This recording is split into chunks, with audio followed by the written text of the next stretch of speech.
ડભોઈના સરદાર બાગ પાસે આવેલા ઐતિહાસિક અને કોમી એકતાના પ્રતીક હઝરત લાલશાહ પીર બાવા ઉર્સના શાનદાર ઉજવણી કરવામાં આવી।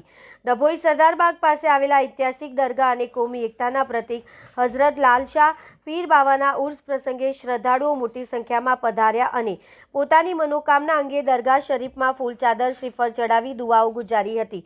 ડભોઈ શહેર સરદાર બાગ પાસે આવેલા ઐતિહાસિક દરગાહ કોમી એકતાના પ્રતીક હઝરત લાલશાહ પીર બાવાના ઉર્સ પ્રસંગે દરગાહ કમિટીના સબીરભાઈ મંસૂરી તથા સભ્યો દ્વારા ઉર્સ મેળાનું સુંદર આયોજન કરવામાં આવ્યું હતું, જેમાં ડભોઈ શહેર તાલુકા ભાવિ ભક્તો મોટી સંખ્યામાં દરગાહ શરીફમાં હાજરી આપવા ઉમટી પડ્યા હતા।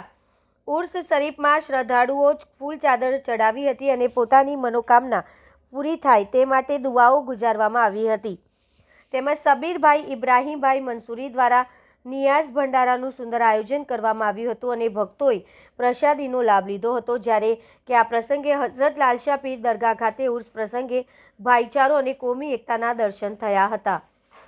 આજ રોજ મુસ્લિમ ચાંદ 29ના રોજ રંગકુંડ પાસે આવેલ ઐતિહાસિક લાલશાહ પીરની દરગાહ ખાતે ભવ્ય ઉર્સનું આયોજન કરવામાં આવેલ હતું।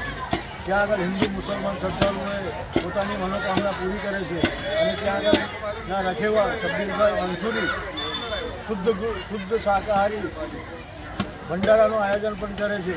એમાં દરેક મુસ્લિમ તથા હિન્દુ ભાઈઓ પોતાની સંમતિથી આવીને ભંડારાનો લાભ લે છે અને દરગાહના ઉર્સ પ્રમાણે આવીને એમની મનોકામનાઓ પૂરી કરે છે।